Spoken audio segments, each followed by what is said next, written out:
mais frio do Brasil, tem muita sorveteria, tem muito italiano também, aqui também tem muito italiano, então não fazia muito sentido não ter uma. Isso foi o que criou a ideia. Voltei para a Itália e convenci um amigo meu escocês que tinha encontrado muitos anos antes, que estava morando aqui no Brasil. A gente tinha acabado de casar com uma brasileira, fiz a pesquisa para entender preço, posicionamento, location, etc. E dali em diante foi uma história muito linda. Tivemos um sucesso absurdo naquela loja e foi o grande começo de tudo, de onde começamos a traçar essa história, digamos. Isso em 2016 tinha quantas lojas? Tinha uns 28, 30 lojas, mais ou menos. Não tinha investidor nenhum? Não tinha investidor nenhum. Era só vocês mesmos e o investidor da família. Exatamente, só nossa. Então ali, o que a gente achava no começo, na verdade, a gente veio aqui com a intenção de um projeto menor, obviamente. A gente não sabia o espaço do Brasil, sobretudo a gente não sabia como a sorveteria ia se comportar num shopping center, que lá na Itália não existe. Aqui nós temos vários ingredientes que tem um chef life longo.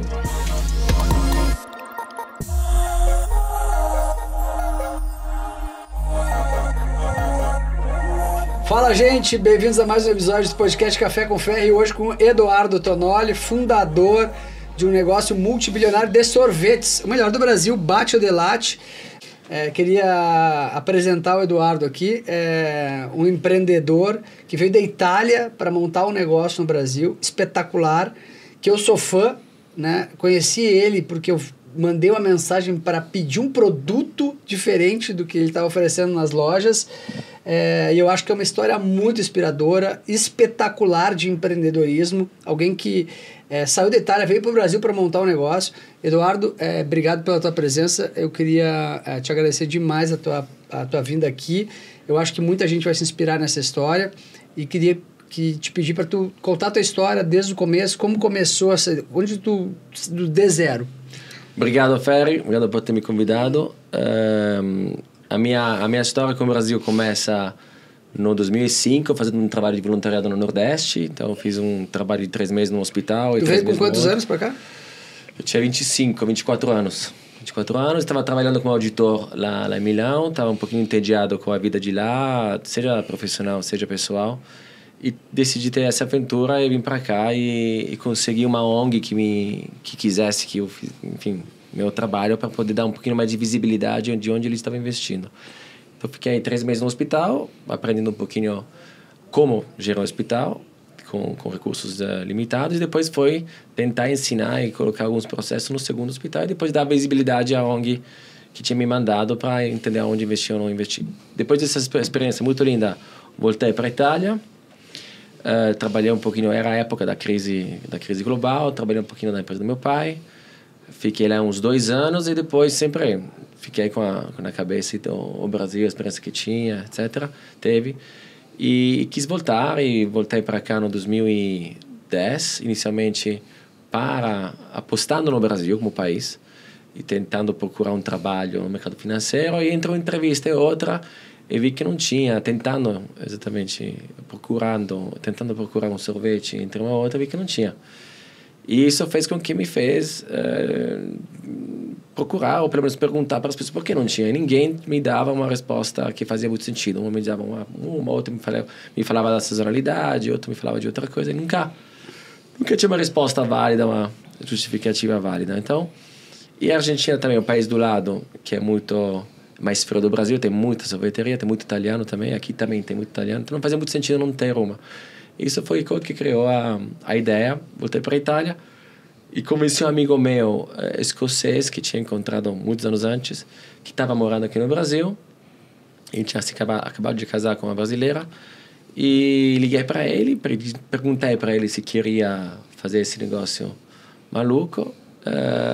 E ele não fez a tempo de quase me responder que falou que queria. E depois de 1 mês, 2 meses, eu estava aqui no apartamento dele para fazer as principais pesquisas, para entender preço, posicionamento, location, etc. E no 2011, no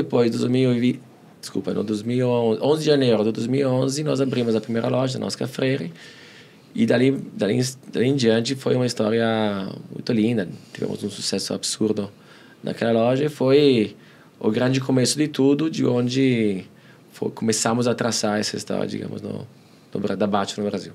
Mas antes disso, você tinha alguma conexão já com o mundo do sorvete? Você fazia sorvete ou era só um consumidor? Era um consumidor violento desse produto, que nem muitos outros também italianos. E, então, digamos, tinha bastante conhecimento do lado do consumidor.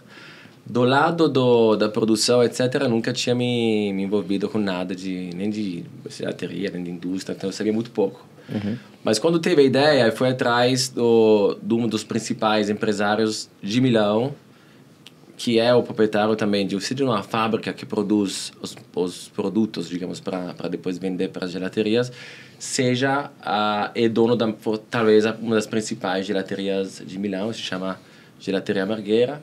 Ele acabou investindo também um pouquinho no negócio.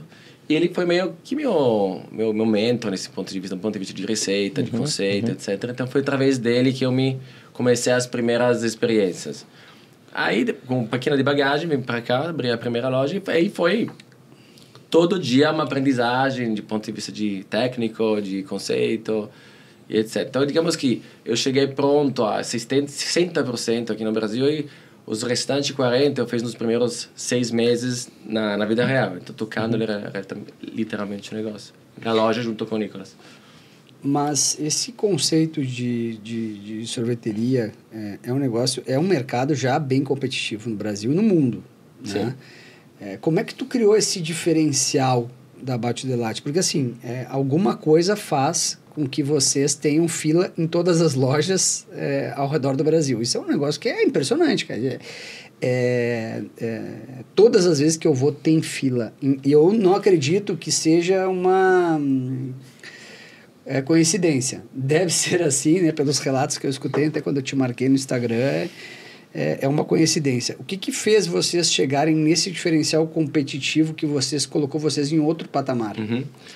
Bom, primeiro, não tinha, acho, uma sorveteria que oferecesse um produto, e quando eu falo produto, não só o sorvete, mas a experiência, etc., completa. Então, você muitas vezes tinha uma sorveteria com um produto razoável, até bom, aqui, pré-existente a nossa abertura, mas não tinha, digamos que aquele empresário não tinha pensado em tudo. Então, na parte de experiência, na permanência da loja, oferecer outro tipo de produtos, na parte, principalmente, de marketing do conceito do negócio. Então, o que a gente fez? A gente tentou imitar um pouquinho o que outras cafeterias, na verdade, fizeram antes. Então, além de ser simplesmente um produto que você paga, toma e vai embora, virou uma experiência. Então, por isso também a possibilidade de cobrar um pouquinho mais caro. Então, a principal questão foi atrelar a gelateria, o produto, outras experiências. A permanência, o conforto, a música, tudo o look and feel da loja, obviamente.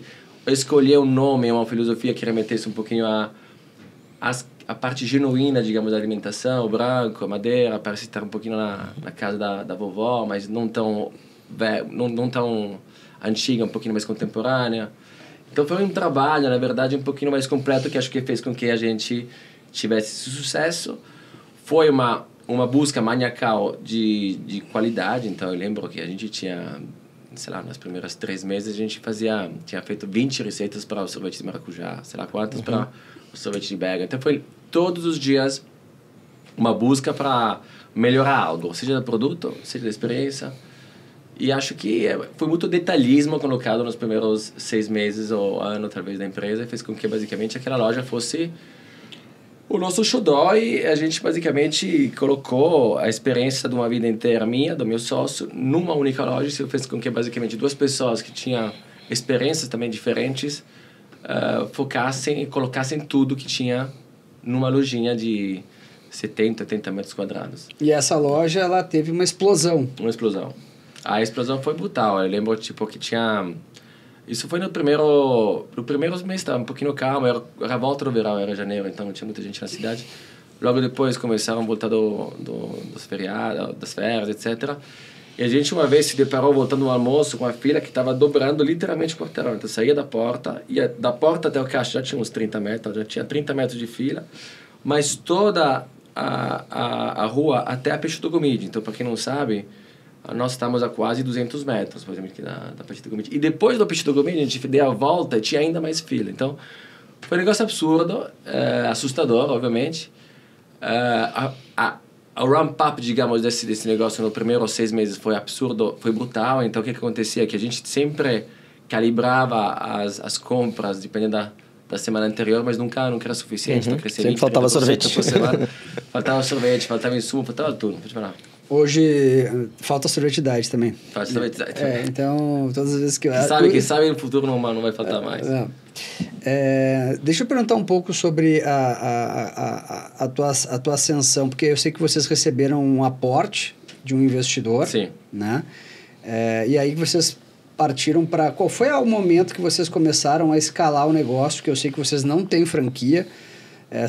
Todas as lojas são próprias, e para escalar um business Sim. de sorvete como vocês têm, é um negócio complexo, né? Sim. Porque tu tem que levar o sorvete para Cuiabá, né? Não sei de onde vem. Então, como é que foi essa escalada, a escalada do negócio? Duas perguntas. Primeiro, como tu conseguiu escalar o business dessa forma? Sim.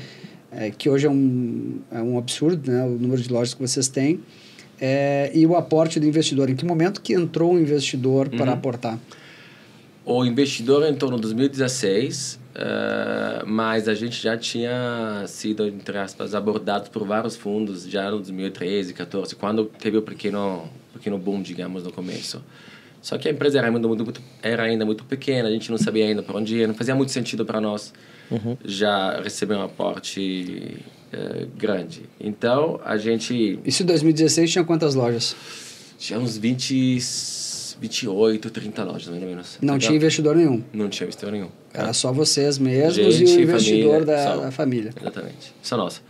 Então, ali, o que a gente achava no começo, na verdade, a gente veio aqui com a intenção de um projeto menor, obviamente. A gente não sabia o espaço do Brasil. Sobretudo, a gente não sabia como a sorveteria ia se comportar num shopping center, que lá na Itália não existe, é muito raro encontrar uma situação assim. A gente não sabia, então, quantas lojas a gente podia ter aberto, sabendo que o Brasil tem uma condição de...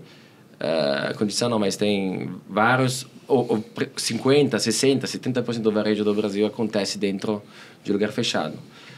Aí, quando nós fomos aqui, nós começamos a comparar com empresas que tinham ticket médio parecido, experiência de consumidor parecido, consumidores parecidos, tipo várias chocolaterias e outras. E nós vimos a presença, a densidade desses outros players dentro do mercado e começamos a fazer um deparo do que nós poderíamos ser dali em diante. Então, a gente viu que o projeto que era de 50, 100 lojas começou a virar um projeto talvez de 300, 400 lojas. E foi ali, obviamente, que a gente decidiu entendemos, basicamente, que os recursos financeiros, o caixa da empresa, o dinheiro dos investidores, etc., não ia ser suficiente, que a gente devia ir atrás de um capital estratégico, capital principalmente, e também que fosse estratégico que pudesse, digamos, orientar a gente sobre as escolhas a serem ou não serem feitas para fazer uma expansão saudável. Aí foi o momento então que a gente decidiu, nós comparamos com o outro, então, e entendemos o tamanho do mercado e fomos, digamos, atrás dos principais fundos que tinha abordado a gente no começo. Fechamos acordo com um deles e depois já estava acontecendo a estruturação de como fazer a expansão. A gente tem uma condição favorável que nós temos vários ingredientes que têm um shelf life longo. Uma pasta de pistache, um chocolate, não sei o que, etc. Tem uma shelf life mais ou menos de 1 ano. São pastas que se conservam no próprio óleo. Então não precisa, não temos as mesmas dificuldades do negócio tipo de uma hamburgueria, de uma pizzeria que tem que trabalhar com exatamente tomate fresco, salada, etc.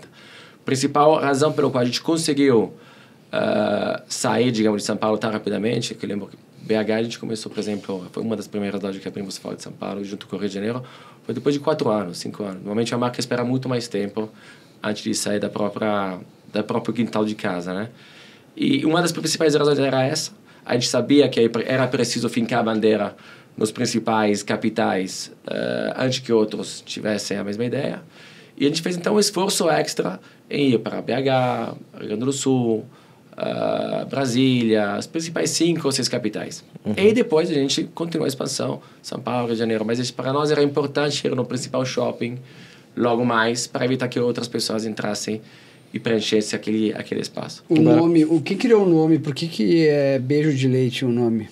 Cara, porque leite a gente faz parte do nosso DNA, então acho que é o principal é o principal ingrediente, tem 60%, 70% de laticínio dentro da receita. Leite remete muito à infância, é algo meio de ancestral. Isso criou também na cabeça do consumidor um apego específico, digamos, àquele produto. Gostaram?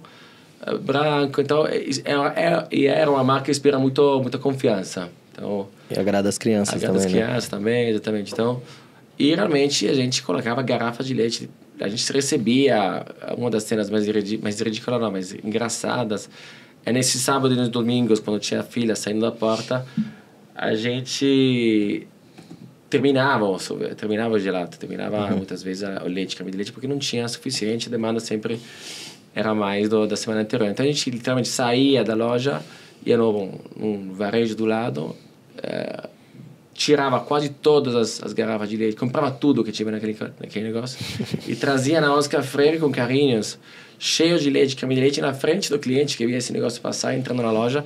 Então, uma das cenas que mais capturaram também os clientes. Então, acho que leite tem algo a ver com a gente muito forte e a gente achou que fazia sentido chamar dessa forma. Você estava falando de expansão e acho que talvez no setor alimentício isso seja ainda mais forte, mas normalmente a expansão de um negócio, ela trava muito na dificuldade de pessoas, treinamento, né? E você está falando, 300, 400 lojas. Como garantir que o atendimento e a parte humana ali do processo da experiência realmente seja igual em todas as lojas para que, enfim, a percepção de marca seja, né, homogênea na Batcho de Latte? Como é que foi esse desafio?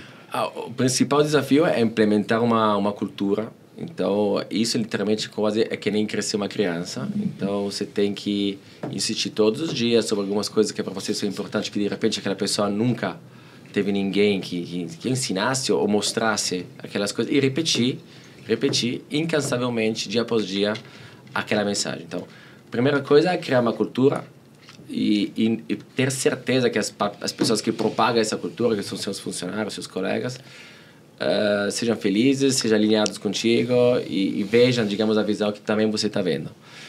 Depois, obviamente, estruturar processos para que ajude eles também a fazer isso com os próprios colegas. Então, acho que a mais importante é a cultura. Acho que se tivesse que escolher entre os dois, poder viver de um ou de outro, seria a cultura e não o processo.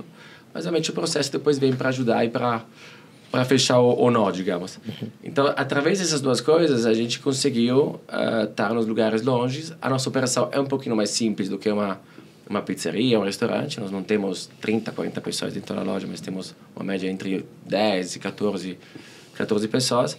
Então, essas três coisas juntas fez com que nós conseguíssemos fazer uma expansão mais rapidamente do que outros conceitos mais complexos e mais... Mas como é que tu mantém a qualidade? Porque é a mesma qualidade, é meio McDonald's, né? Tipo, é o mesmo produto em todas as lojas. Eu dou risada porque, para mim, a qualidade muda em toda loja. Então, a gente... Não muda. Mas não é. Quando você escuta uma pessoa que não faz parte, que não está dentro, você vê que realmente... Tu riu, né? Onde é a melhor Batcho de Latte? Porque eu sou muito chato. Então, eu vou numa loja e chamo, ligo, cara, que tá diferente, o que tá falhando no processo, porque essa loja tá... Mas a gente é muito detalhista. Então, e também, isso é muito importante também para o negócio. Extremamente, a presença minha nas lojas e ditar o que é importante, o que não é para o consumidor final, é bem, acho, do fundador e de quem criou o negócio. E muitas pessoas... Mas como é que tu consegue manter o mesmo produto? Porque tu tem uma fábrica e aí tu despacha esse sorvete para todas as lojas? Não, a gente tem... A gente produz em muitas lojas. Então, tudo que é... A gente fez a primeira onda de expansão de 40, 50 lojas com uma máquina de sorvete atrás, na cozinha. Então, a gente produz ali, como se fosse um restaurante. Aí, depois, a gente criamos o conceito dos quiosques, que são os pequenos e também os maiores. Ali, obviamente, não dá para produzir internamente. Então, a gente teve que criar uma fábrica do zero para poder fabricar o produto e abastecer esses pontos de venda. Porque eu fiquei curioso em relação à logística, né? Porque é uma loucura, né? Sim. Hoje tem uma logística mista seca e menos 22 graus. Menos 22 graus, cumprir várias etapas. Mas nós não temos uma grande maioria de lojas que produzem tal loja e outras lojas que não podem, por questões físicas ou questões de logística mesmo, algumas vezes, tributárias, outras vezes, que a gente abastece diretamente. E depois na loja mesmo tem um processo... A loja que final. mais vende é em Congonhas, né? Eu acho que é. É Congonhas e... 20 pessoas na fila todos os dias. Diria que é Congonhas e o Recife. Recife. Eu ia perguntar sobre sazonalidade. Uhum.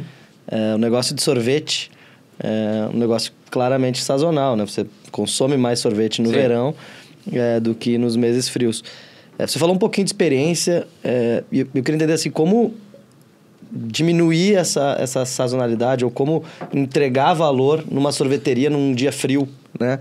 O negócio de vocês não é sorvete, é sobremesa, né? É diferente. O sorvete em si... Qual é o negócio da Bate Latte? É sorvete ou sobremesa? Não, é sorvete, é gelato, principalmente. Mas a gente tem um produto um pouquinho mais cremoso, um pouquinho mais quente. Então, entrando mais na parte técnica, digamos, do produto, acho que antes, talvez, de introduzir a Bate aqui no Brasil, vocês tinham como referência, justamente, marcas, mas que são mais para tirar... tem mais um apelo de tirar sede. Não é cremoso, não é um produto quente, etc. O nosso, sendo cremoso, sendo mais quente, é um pouquinho menos sazonal do que outro tipo de sorvete, tipo picolés ou sorvete mais aguados, digamos. Principalmente isso. Segunda coisa, quando você está num ambiente climatizado, tipo shopping center, você sente muito menos a sazonalidade. Frio, né? Então, a sazonalidade aqui na Itália é de 70% de um mês de verão contra um mês de inverno. Aqui é de 30%, 40% nos piores dos casos, que são aquelas lojas de rua, obviamente, que não são climatizadas, que é frio, o cara tem que sair de casa com 11 graus, colocar talvez algo para se esquentar. E no shopping é aquela sazonalidade muito menor, 20%, 25%. E tem lugar no Brasil, obviamente, tirando São Paulo e Rio Grande do Sul, que nem tem sazonalidade, muito pelo contrário. A gente vende quase mais no inverno do que na parte de verão, porque verão fora, no Nordeste, é impossível. Aí de inverno é um pouquinho mais fácil você se deslocar de um lugar para outro. Deixa eu perguntar, qual foi a principal dificuldade que tu enfrentou nessa jornada empreendedora? Foi a pandemia? Sem dúvida. Sem dúvida. Tu achou que tu ia quebrar? Chegou a passar na cabeça, com certeza. A gente estava com 130, 140 lojas, todas abertas, e da noite para o dia quase. A gente tinha um preparo, porque eu estava vindo da Itália, onde isso já tinha acontecido. Mas na Itália, quando cheguei depois aqui no Brasil, um mês depois que explodiu a pandemia, não tinha sido ainda decretadas algumas. Então a gente não sabia ainda se ia poder fechar ou não.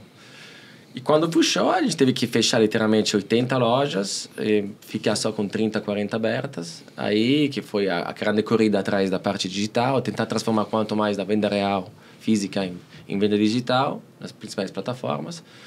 E foi ali que nós desengavetamos o projeto também de varejo, que é outro tipo de mundo. A gente sempre adiava esse projeto porque não fazia muito sentido lá na época. A gente não tinha escala, não tinha preparo, não tinha time. Então, nós tivemos um pouquinho mais de tempo por ter mais lojas fechadas e também por criar um outro canal. A gente não sabia quando ia parar essa pandemia. Então, estruturamos isso e fomos bater os principais varejistas no final daquele ano, 2020. E todos muito abertos, digamos, a fazer negócio com a gente, porque eles estavam numa época de aumentar a experiência dentro da loja. Então, a gente sempre fez questão de entrar também com um freezer nosso, por várias questões de qualidade, de comparação com outros players, etc. E ali, graças, entre aspas, à pandemia, a gente teve que desenvolver esse canal, que hoje faz parte de um dos principais canais que nós temos hoje. Projeção de faturamento de vocês para 24, não sei se tu pode falar aqui, mas deve ser... Eu li uma reportagem que em 2020 vocês estavam faturando 300 com a metade das lojas, né? Então, hoje vocês estão... A projeção de faturamento... Hoje eles estão de 800 milhões. Em algum momento passou pela tua cabeça que tu ia criar um negócio bilionário ou não? Nunca. Acho que foi o grande motor que fez com que a gente sempre deu mais, não se iludisse, não pecasse também um pouquinho de humildade em algumas situações. Então, talvez por uma segurança latente minha que teve. Por que vocês nunca entraram no business de franquias? A gente nunca entrou. Primeiro lugar, porque como italiano já tem pouco. Se tiver uma franquia, eu vou ser o primeiro dono, obviamente. Né? principalmente isso, a gente não cresce com isso na cabeça. Então, na Itália tem pouquíssimas franquias, é um mercado muito pouco desenvolvido. Então, é uma coisa mais cultural, então, do que... É cultural, e depois, uma vez que a gente era, obviamente, cutucado por todo mundo. Porque que nem amigos meus também que queriam franquia, eu quero franquia lá. E a gente não achava que... A principal razão dos primeiros anos foi que a gente tinha medo de perder... A gente achava de não ter o processo ainda sólido o suficiente para ter certeza de não perder a qualidade expandindo a marca para outras cidades. Então, a gente não estava só em São Paulo, já estava BH, Brasília, algumas lojas no Nordeste, Rio Grande do Sul, etc. Uma franquia com um corpo, acho, de lojas próprias pequeno, é um pouquinho arriscado. Então, acho que a franquia faz sentido quando você começa a ter você domina o processo da loja, aí depois você pode até cobrar melhor o franqueado, eventualmente até virar um negócio se precisa. Então, a gente achava um pouquinho isso e tinha um grande medo no começo de perder a qualidade bem na hora que a gente estava criando a marca, que estava criando tudo isso. E também uma questão de, no mercado tão difícil e imprevisível, eu diria, algumas vezes como o Brasil, ter uma franquia é que nem ter um carro menos reativo, no sentido que você tem que sempre convencer um franqueado. Um novo produto, uma mudança de exatamente. estratégia. Se eu quero colocar, estou chutando, uma pizza dentro da minha loja, eu tenho que convencer o cara que aquele negócio vai fazer sentido para ele. No nosso caso, não. Eu posso acordar um dia e decidir algo que como franqueado não consigo. Então, em termos de inovação e também de mudança de direção, que esse país te obriga a ter um plano para isso, é muito mais fácil ter uma loja, uma operação própria. Então, hoje nós temos um ciclo de inovação, mudamos muito, etc., porque temos lojas próprias. A gente não poderia ter feito muitas das coisas que nós fizemos nos últimos anos, até talvez na pandemia. Muitas coisas a gente não podíamos, por exemplo, ter colocado o sorvete gelato no varejo. Qual é o sorvete que vocês mais vendem hoje? Pistache. Pistache. Vai ter pistache versão diet, hein? Deixa eu o que é inovação para ti? Porque eu enxergo assim que teu business é um business simples. E o que me impressiona na Batio Dell'Arte é o seguinte: é um business, é meio Instagram. Muito. Quando tu olha pro Instagram, cara, eu fico impressionado com quão simples é. Quão simples é o quê? O Instagram tem 3 botões, um feed de fotos só. E vale $100 bilhões. E eu olho para baixo de lá e falo, quão simples é esse business e quão inovou num mercado saturado. Então, o que é inovação para ti? Inovação, para nós, é surpreender o cliente de algo inovativo, mas que faça sentido para ele, que não seja só uma inovação efêmera que dura um dia e depois não volta mais. Então, raramente a gente faz inovações finais elas mesmas. A gente cria sempre... Temos uma reunião semanal, quase que acontece todas as semanas, com o time de marketing, de BI, etc. E nós temos uma loja embaixo do nosso escritório, onde você vai de vez em quando. Eu vou. E a gente continua testando lá embaixo coisas novas. Então, isso pode ser um processo novo, pode ser uma imagem nova, pode ser um produto novo, pode ser uma colocação do sorvete diferente. Então, temos uma revisão, digamos, do que pode funcionar ou não para o cliente, semanal. E, na mesma loja, três andares em cima, tem o P&D, inovação, tem marketing. Então, temos uma velocidade incrível nesse sentido. O que nós acabamos inovando são sempre coisas que melhoram, digamos, a vida do cliente, mas que surpreende eles um pouquinho. Então, quando essas duas coisas se sobrepõem, aí você tem uma inovação funcional, que cria aquele buzz que é preciso, mas que também tem uma vida longa. Então, isso eu acho que para mim é...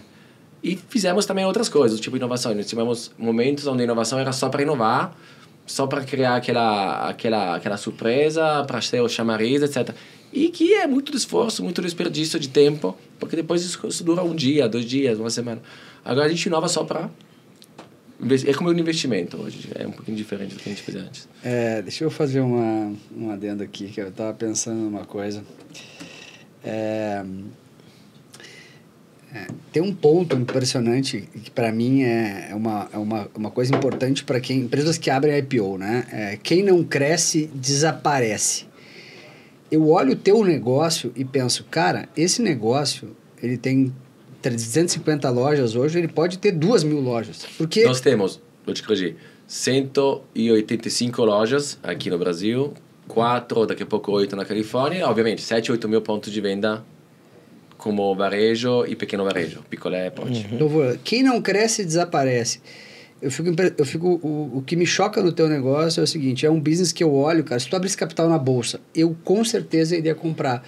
Porque eu enxergo o teu negócio que ele pode ter, em vez de 200 lojas, 2.000 lojas. Porque eu não consigo enxergar aonde que vai parar de crescer isso. Porque, primeiro que eu não enxergo como sorvete, eu enxergo como sobremesa. São coisas diferentes, né? Sorvete é algo sazonal, sobremesa é algo infinito. Tu acha que vai até onde a expansão, até onde pode ir o crescimento dessa marca, se ela pode se tornar uma marca global? Falando um pouquinho do Brasil, depois falo do resto. Se tiver ações à venda, eu compro.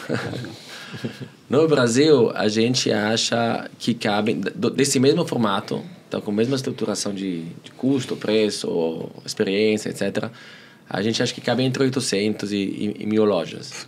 Entre o Brasil inteiro, né? Obviamente, vai ter a lojinha que fatura 10 e a lojinha que fatura 30. Digamos, estando nesse range. No Brasil, no mundo, a gente tem um pé hoje na Califórnia. Que tem só um corte. Em breve, uma sorveteria que vai valer mais que a Gerdau. Belo corte. Então, temos 4 lojas nos Estados Unidos, você vai super bem. A gente teve que fazer algumas adequações lá. Estamos na área de Los Angeles, por enquanto.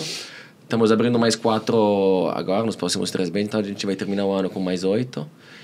E a expansão está sendo nos 2 países, por enquanto. No país do Brasil, com lojas, varejo, pequeno varejo. E nos Estados Unidos, só com lojas, por enquanto. A margem é igual ou melhor? É quase igual. A gente muda... Tem uma substituição de linha de custo. Então, a gente lá tem um CMV mais eficiente por questão de imposto. Basicamente, é menos a carga tributária que a gente usa para importar... a gente paga para importar as matérias-primas. Mas tem um custo de mão de obra um pouquinho mais alto. Ao final, basicamente, o retorno, digamos, o investimento da loja é muito parecido. Então, está sendo muito animador ver que é o mesmo produto com características diferentes de fluxo de produto lá. Está tendo um sucesso parecido com o daqui. Então, a gente apostar nesses 2 mercados. Obviamente, os Estados Unidos é um bicho gigante. Então, a gente nem pensa em global sem ainda ter arrumado a parte da Califórnia, né?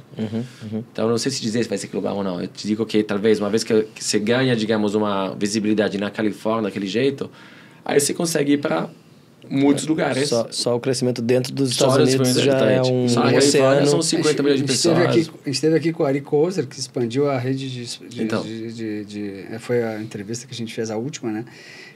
Que expandiu a rede de churrascarias nos Estados Unidos. Era uma loucura, assim. A margem do cara nos Estados Unidos era 48, tinha loja com 48 margem de EBITDA. Meu Deus. Né? Vendendo com fila na porta, né? Claro. Quais são os 3 principais diferenciais da Batio Dell'Arte? Uau, 3. O que tu considera os 3 principais diferenciais? Perfeito. O primeiro acho essa obsessão por qualidade, diria, e a cultura que a gente conseguiu implementar disso. O segundo acho o detalhismo que nós temos no desenho da loja. Então, cada loja é pensada, desenhada para... A gente fica... Vou responder a sua pergunta. Detalhismo, digamos, na parte de arquitetura também. A gente muda cada loja dependendo do bairro onde a gente está. Isso é um diferencial gigante. Coisa que com franquia não poderia fazer, por exemplo. Bairro de Pinheiro, a gente adapta a Pinheiros. Bairro do Rio Grande do Sul, a gente sempre adapta ao Rio Grande do Sul. Então, a gente tenta fazer isso. Então, personalização de rede do varejo. A terceira... a terceira tô te vendo, mas essas são as 2 principais. Margens. Margem muito boa, não escondo isso. A margem da loja, obviamente, é uma margem muito boa. O payback também. Mas diria que é a flexibilidade. Boa. Foi um bom exercício. Tu acha que o modelo de vocês de negócio ele é replicável em outro segmento? Tu já pensou nisso? Sim, já pensei. Imaginei que tu já tivesse pensado. Já pensei em criar o mesmo tipo de racional, digamos, de força, entre simplicidade, margem e capex envolvido, com outro tipo de alimento. Italiano. Eventualmente italiano. Que não seja sorvete, direto. Vamos fazer uma rede de pastas, sabe? Ou de pizzas. Não é muito longe. Quais foram as 3 principais dificuldades que tu encontrou nessa jornada empreendedora?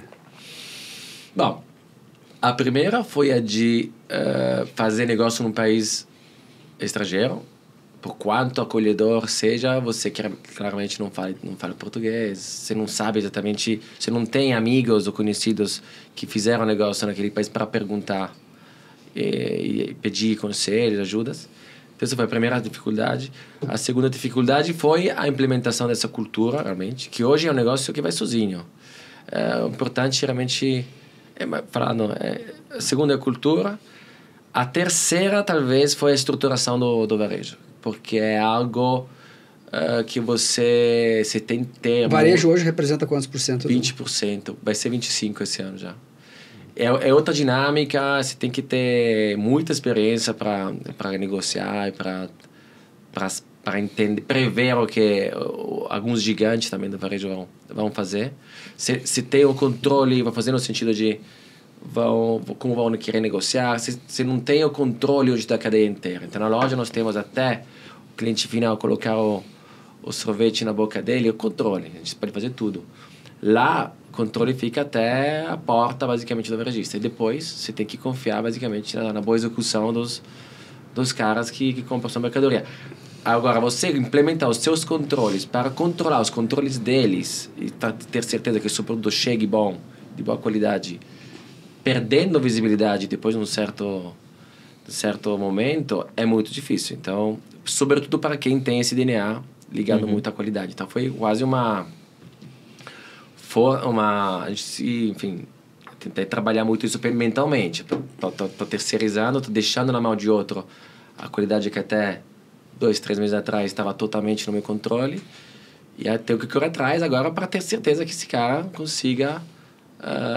não possa, digamos, que os processos dentro da loja sejam necessários para manter meu produto íntegro da qualidade que a gente precisa. E qual que é o seu grau de satisfação em geral com isso? Né? Com a entrega do bate de latte. Se eu descer aqui na frente do escritório no Pão de Açúcar e comprar um bate de latte, qual é o seu grau de confiança de que aquele sorvete realmente vai estar atendendo a sua expectativa? A gente tem uma... Estamos em construção desses processos aqui, com certeza. Mas meu grau em relação a uma loja é bem abaixo, obviamente, porque eu tenho uma certa visibilidade que na loja, obviamente, tenho. Não tenho uma certa visibilidade que na loja tenho. Então, eu diria, na loja eu tenho 9,5 de 10 e ali tenho 8, 8 alguma coisa. O que a gente faz é, obviamente, quando o cliente compra um produto nosso e, por alguma razão, não é da qualidade que ele estava esperando, a gente converte esse cliente convidando ele a ir na nossa loja. Então, depois ele vai conhecendo também, através do varejo, a loja física. Então, a expansão nesse setor tem sido para a gente também um acelerador, digamos, da awareness da marca para a loja própria. Eu gostaria de perguntar sobre... Você falou que uma das maiores dificuldades era empreender fora do seu país, natal. E eu queria pegar um pouco de percepção de Brasil, de você. O Brasil, a gente sabe que é um país que tem uma regulação super complexa, sistema tributário também, mas, ao mesmo tempo, é um mercado com muitas oportunidades. Tanto que você conseguiu crescer. Então, eu queria que você falasse um pouquinho sobre isso, como é empreender e executar no Brasil para um estrangeiro. Claro. É muito difícil. O prêmio para o risco aqui é muito alto. Então, para o risco é para a complexidade, obviamente. Que seja tributário, que seja de qualquer que seja. Então, obviamente, você não pode querer algo sem ter o lado negativo. Então, a gente sabe que aqui é muito mais complexo, etc. Mas também a gente tem uma margem, digamos, maior aqui. Mas isso é mais fácil. O picolé é mais fácil de garantir a qualidade, tá? Você tem que... O desafio é no pote. Cara, isso é bom demais. Né? Mas isso é bom demais, concordo. Só como diet, vou sair da dieta aqui só porque ele veio nos prestigiar aqui, mas... Que pariu. Isso é bom. Mas mudamos toda semana. Por isso que é o que mais vende. É isso que mais vende. Então, respondendo a sua pergunta, é muito difícil, que nem falava antes, porque você não tem amigos, não tem conhecidos, é diferente tudo, você não sabe como as pessoas... Como é para fazer aqui. Tu falou várias vezes que tu não tinha amigos, tu sentiu pouco acolhido no Brasil? Não, super acolhido. Eu não tinha amigos que tivessem feito, brasileiros ou italianos aqui no Brasil, que tivessem feito uma empresa. Então, não sabia para quem perguntar, ou pedir conselho, etc. Então a gente... Foi na tentativa e erro. Isso. Foi na tentativa e erro. Várias vezes. Quais são as 3 principais dicas que tu dá para uma pessoa que quer começar a empreender? O que tu enxerga?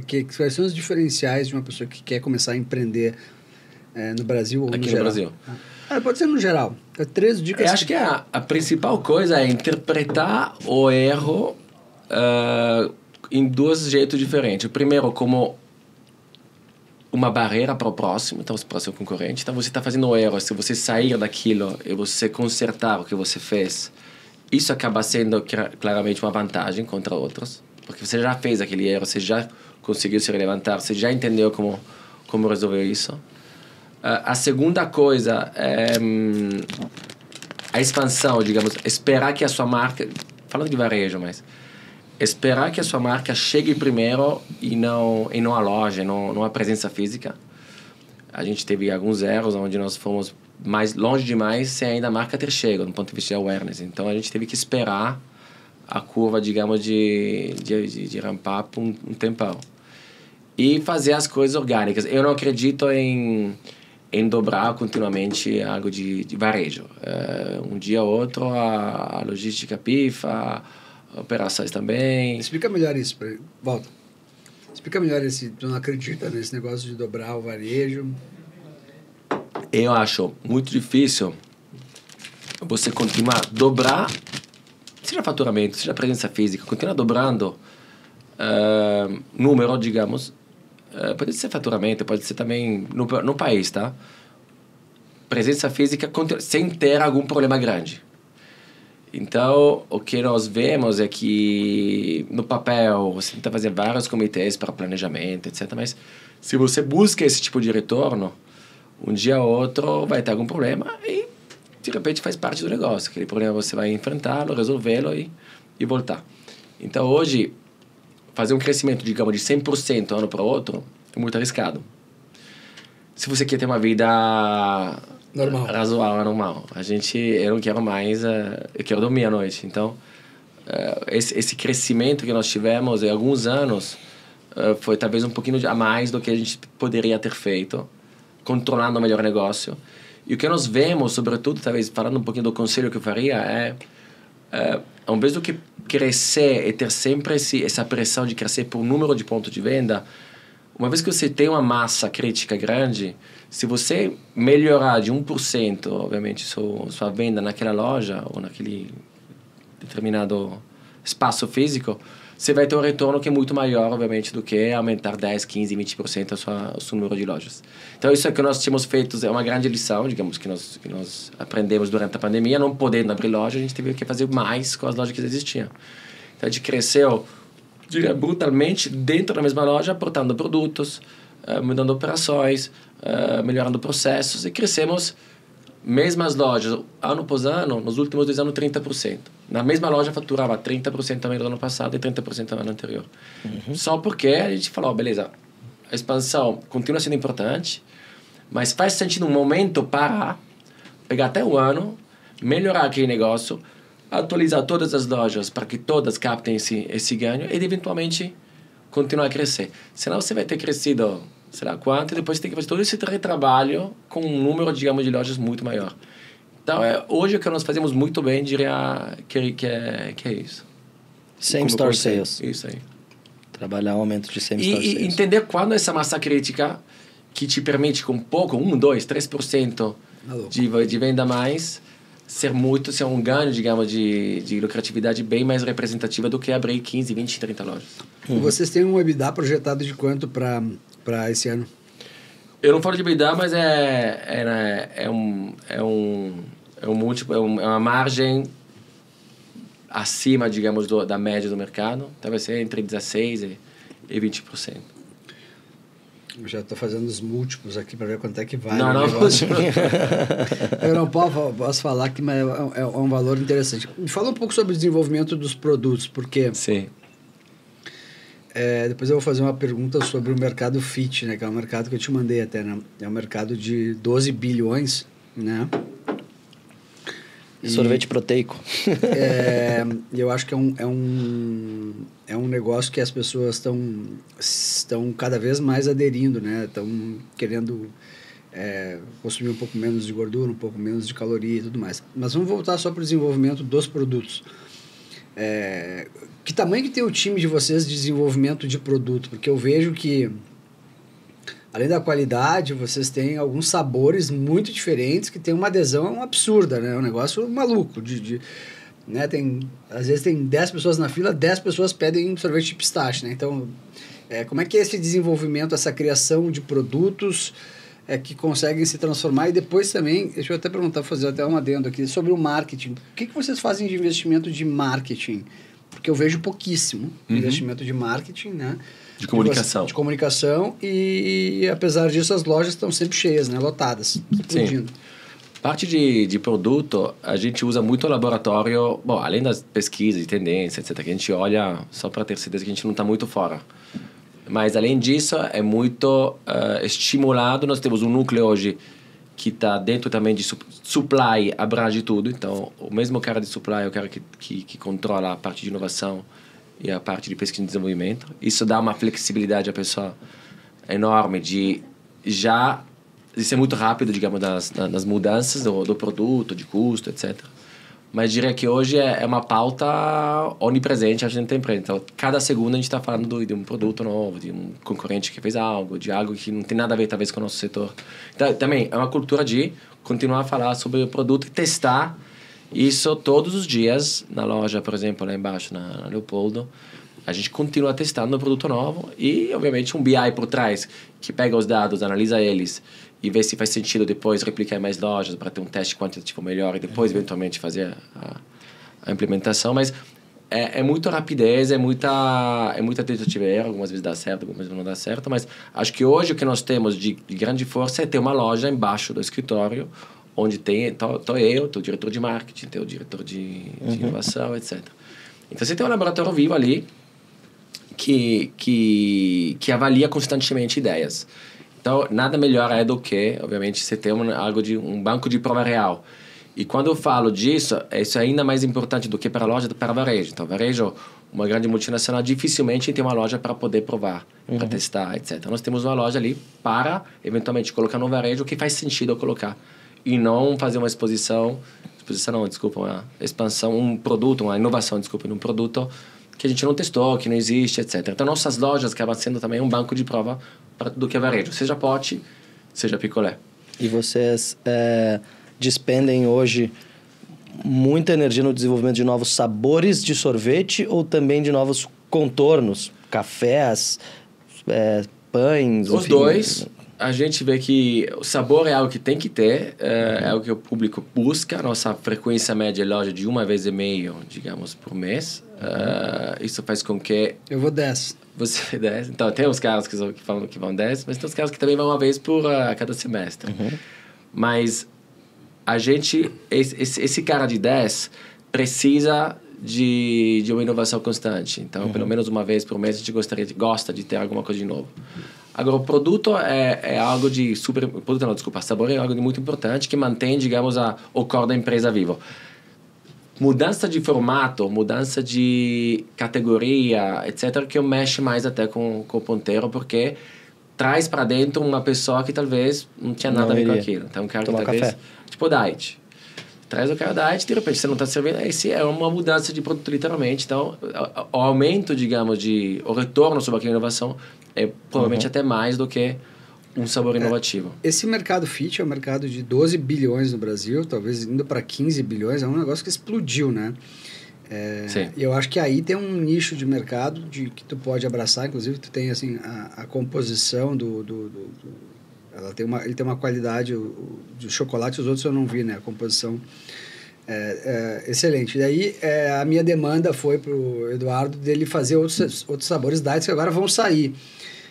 Tu acha que isso pode ser um nicho novo, assim, de comunicação? Voltando na pergunta anterior, primeiro sobre esse mercado fit, se vocês pretendem avançar nisso, e como que funciona o marketing da Bate Adelaide? Porque eu vejo vocês crescendo, mas eu não vejo... Comunicação. Tanta comunicação. Pouca. Então, a primeira pergunta é sobre o fit. A gente tem um espaço limitado do ponto de vista do produto, porque temos aquela vitrine que tem 20 sabores. Então, cada coisa que entra tem que ter algo que sai. Isso é o principal problema. Então, por isso que algumas vezes, quando você vai nas lojas, não encontra, porque está lá atrás o sorvete sem açúcar.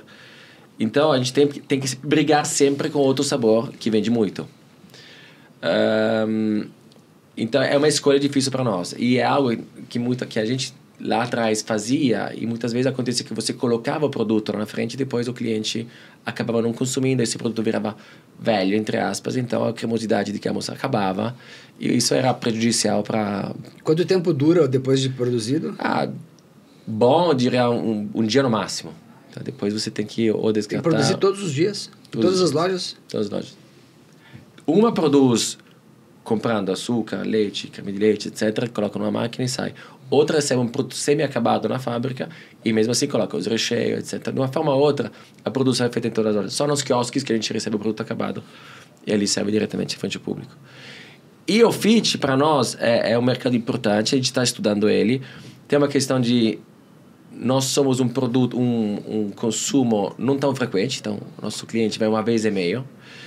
Então, uma vez e meio por mês, você está disposto a... Comer açúcar. Exatamente, comer açúcar. Se a gente fosse, tipo, uma cafeteria onde o consumo é frequente, todos os dias, aí o cara vê muito mais benefício, talvez, em consumo todos os dias, alguma coisa, talvez, de dietético. Isso não quer dizer que a gente não está olhando, a gente está, mas eu me deparei muitas vezes com esse problema, que nós colocamos lá na frente, para nós é fundamental que tenha um giro rápido. E, como querendo na porção também, tem muito também de pessoas fitness que a gente não enxerga como tal, entra dentro, e mesmo se tem um produto fit, não vai acabar consumindo ele, então aquele produto vira velho. E aí vira menos cremoso e entrega menos a experiência Batcho. E no varejo? Varejo é a mesma coisa. Mas varejo é algo... Temos ainda mais uma redução de espaço. Mas, de novo, o que nós estamos fazendo agora é testar... Fizemos mandando para ele, etc. Eu fui o primeiro a testar o sorvete de creme diet e de pistache. O pistache chegou aqui em primeira mão, diet. E vamos testar para começar em lojas. Aí se a loja tem um bom resultado, depois a gente vai varejo. No varejo a gente não faz nada que a gente não testou pelo menos quantitativamente em lojas. Deixa eu perguntar sobre quais são os planos de expansão, além dessa que tu falou. Vocês pretendem quais os próximos passos? Vocês têm um investidor. Quando um investidor entra numa empresa, usualmente ele tem data para sair, né? Então vocês lá atrás receberam um aporte, né? Obviamente deve ter sido num valuation bem mais abaixo. Esse investidor está ganhando muito dinheiro com esse belo investimento que ele fez. Eu gostaria de ter feito, né? Quais são os planos de vocês? Porque vocês têm tamanho já para fazer um IPO, entendeu? Então, quais são os planos? A Batcho Delatte vai abrir capital em bolsa no Brasil? Vocês já pensaram, obviamente já pensou nisso, mas tem planos para isso? Tem planos de trazer novos investidores? Porque eu acredito assim, olhando hoje o business como ele está, nesse Brasil complicado e tal... eu acho que vocês têm uma boa perspectiva de muita gente querer investir no negócio de vocês. Sim. Então, falando um pouquinho do investidor, esse investidor, ele fez um investimento na gente um pouquinho diferente. Ele tem uma permanência média nas investidas dele longo, então foi também o motivo pelo qual a gente fechamos o acordo com eles. Então, normalmente, acho que eles investiram, tiveram um período de 7, 8 anos de desinvestimento. E com a gente, eles não têm essa pressa de sair. Eles estão vendo, obviamente, o negócio crescer, multiplicar de canal, a rentabilidade aumentar. Então, longe deles quererem sair agora, digamos. O que a gente está vendo, obviamente, é analisar, avaliar eventuais operações lá na frente, que pode ser IPO ou outras também. Mas a ideia é... A gente vivemos um pouquinho no mercado, a gente vê que as janelas famosas, digamos, de IPOs se fecharam um pouquinho. Fecharam totalmente. Totalmente. Então, é algo que a gente vai preparar para eventualmente ter uma estratégia desse tipo. Mas pretende fazer IPO no Brasil ou no exterior? Essa é uma bela pergunta, porque lá estamos ganhando, obviamente, representatividade. Começamos a ter uma venda em dólar significativa. Existe outra rede de sorveterias no mundo que faz IPO? Não. Que doideira. Deixa eu perguntar sobre quanto a economia atrapalha... tem uma sensibilidade de quanto melhor vai o PIB, quanto mais tu vende ou não?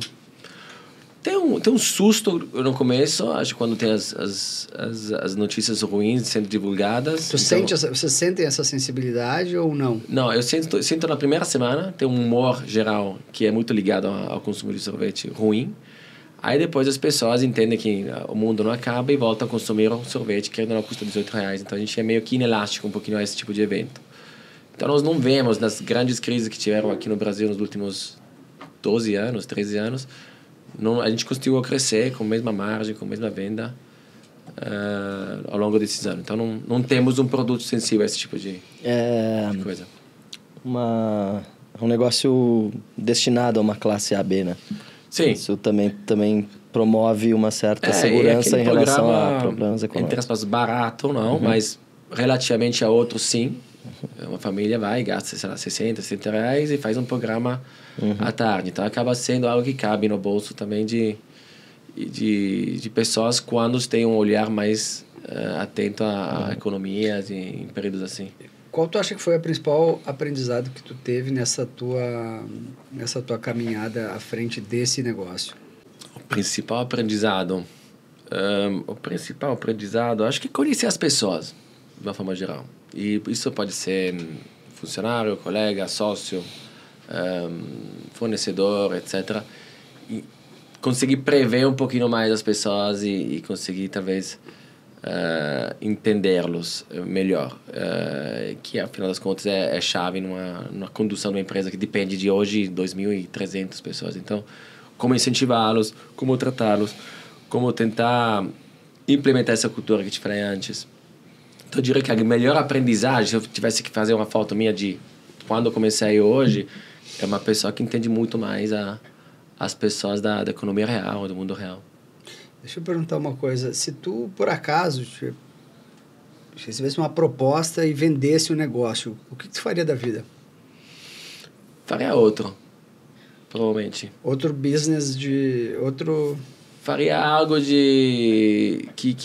que me divertisse de novo, que nem aqui. E até eu me divertir nesse negócio, não pretendo vender. Então, acaba sendo uma diversão muito boa. Então, provavelmente buscaria algo de parecido.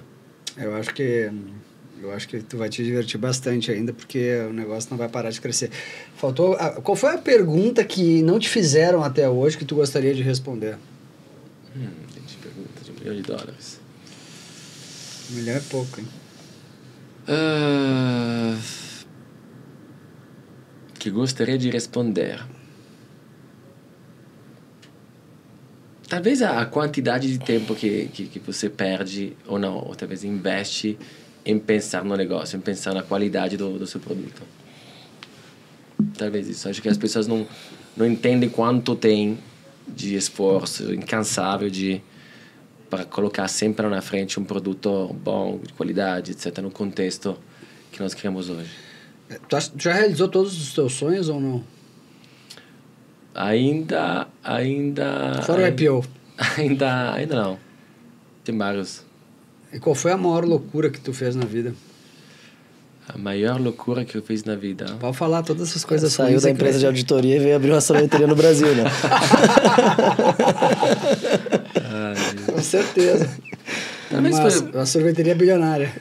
Foi talvez essa de ir...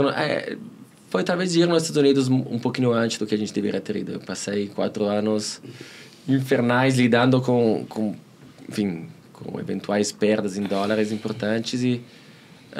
Ficou dando prejuízo à empresa? No começo, sim, porque a gente abriu num ponto que tinha vendido para nós como um ponto incrível. E, na verdade, 90% de quem devia abrir do lado, que ia gerar aquele fluxo necessário, não abriu. Então, a gente ficou 3 anos, basicamente, mortos, num ponto longe de um shopping. E aí era brigar com o cara do Westfield, que é, enfim, uma corporação gigantesca, sei lá quantos centenas de shopping no mundo inteiro. Aí, com toda essa sangria em dólar, obviamente, que tinha, a gente teve que consertar esse negócio que durou uns 2, 3 anos, e depois as coisas começaram a ir muito bem. A gente foi convidado num outro shopping, no outro ainda, e as coisas começaram a ir que nem aconteceu aqui no Brasil inicialmente. Eu diria que foi essa, mas talvez não era. Tenho que pensar um pouquinho mais sobre. Não vai ter outra. É que tipo o Ari Kouser fez na Fogo de Chão, cara. Não vai ter outro, cara. Não vai ter outro no mundo, cara. É um negócio realmente muito, muito diferente, cara. Sabe que eu trabalho com negócios, né? E eu sempre fico pensando, cara, que negócio... porque o negócio de inovação, para mim, é um pouco diferente, né? Não é o que vai ter de novo daqui a 10 anos, é o que vai permanecer daqui a 10 anos, o que vai continuar vivo, claro. Né? Eu acho que isso é muito sobre inovação, né? Sim. E, cara, eu vejo o teu business 10 vezes maior, porque é um negócio... tu vê, né, que quando o business de gastronomia é um business dificílimo, cara. Muito difícil, sem dúvida. É um negócio... Eu abri um restaurante, né?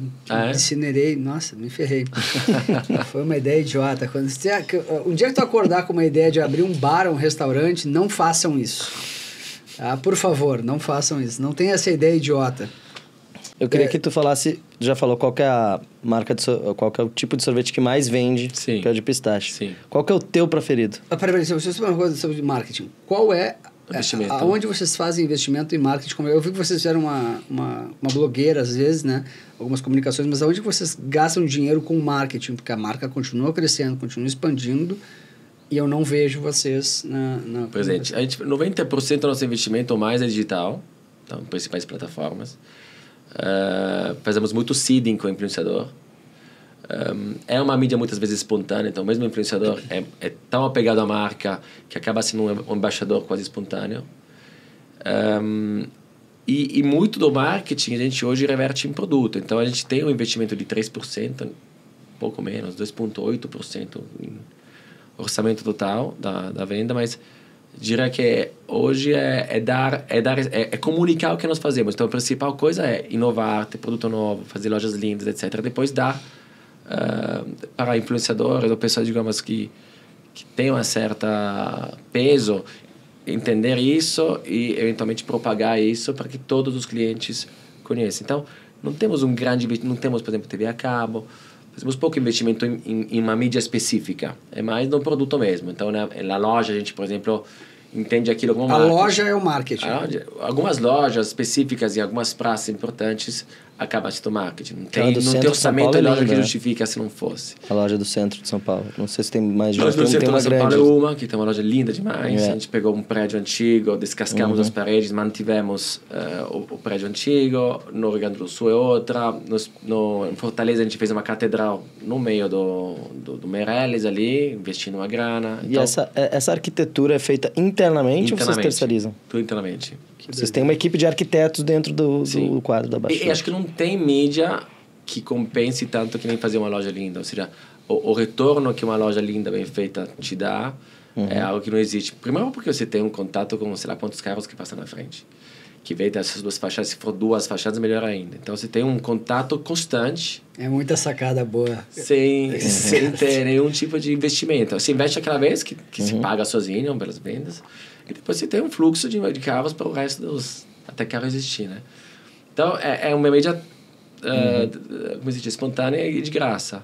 E segunda coisa, às vezes, que entra dentro, realmente, você cria um impacto e se cria um benefício à sociedade daquele bairro. É difícil conseguir ter outra mídia que tenha um impacto parecido. Você saberá, nessa entrevista, como Eduardo Tonoli fez um negócio multibilionário de sorvetes. Abate o Delate. Sabor de sorvete preferido do Eduardo? O meu, Nocciola. Nocciola. E não existe. Não tá mais. Era meu predileto, ninguém entendia que era aquilo, que é avelã, basicamente. Avelã, né? Ninguém gostava. Então a gente teve que tirar. Então, eu vi que vocês têm um faturamento bem relevante, só pra gente fechar, de delivery. Sim. Como é que funciona o delivery da Abate o Delate? Sabe que eu pedi, inclusive, no Rappi, em casa, e me mandaram o chocolate diet, só que eu achei que não era chocolate diet, era a versão normal. Falei, será que o cara ficou com preguiça de pegar um depósito e mandou outro? Eu tava assim... Tá indo bem, tá em grande... A gente fez o nosso aplicativo, foi 2 anos retrasados, então conseguimos migrar parte da venda que é nas outras plataformas no nosso canal próprio. Então nós temos a propriedade do dado, então depois a gente consegue contatar o cliente de outra forma, através de CRM e outras coisas. Então foi muito importante para nós estabelecermos um contato mais direto com o cliente final. E cresce todo ano, tem meta de empresa para isso. É um negócio que, obviamente... Quanto vende de sorvete por ano? Toneladas. Tem que fazer um cálculo aqui, eu não sei mais. Mas deve ser mais de 200 toneladas. Vamos lá. Queria agradecer demais a presença do Eduardo aqui. O italiano que venceu no Brasil. Não é brincadeira o cara vir para o Brasil montar um negócio aqui nessa selva. Isso aqui é uma selva. Queria agradecer demais a tua presença, te dar parabéns por esse negócio. Agradecer todos os sabores diet que foram criados por minha demanda. E vocês todos que comerem sorvetes diet de pistache, de creme, na Batio Delatte, a partir de agora, por favor, me agradeçam no Instagram. Tá? Quem quiser seguir o Eduardo, ele tem um perfil fechado, né? Tem um perfil fechado, então vocês não vão poder seguir, mas a gente vai colocar o Instagram dele aqui para ele ficar lá com 10 mil pessoas requisitando. Eduardo, obrigado. Recados finais aí. Obrigado, gente. Fico muito feliz de fazer parte desse... A partir de agora, podcast. Ele vai estar em todos os podcasts do Brasil. Mas eu queria agradecer também ao Eduardo pela presença. É uma história bastante inspiradora, eu acho, para executivos. Uma coisa que me pegou muito da tua história estava trabalhando com auditoria. Sim. Que é uma coisa que, assim... não é um trabalho de escritório boring, totalmente boring. Qual é a dica que tu dá para quem quer se... libertar das amarras de um trabalho executivo e empreender, né? É viajar. Comprar sorvete. Também. Viajar um pouquinho, aí as coisas vêm sozinhas depois. Legal. Bacana. Obrigado gente, pela presença aí. Obrigado, até o próximo episódio do podcast Café com Fé, com esse fenômeno aqui, que criou um negócio multibilionário de sorvetes, o melhor do Brasil. Um abraço a todos. Obrigado.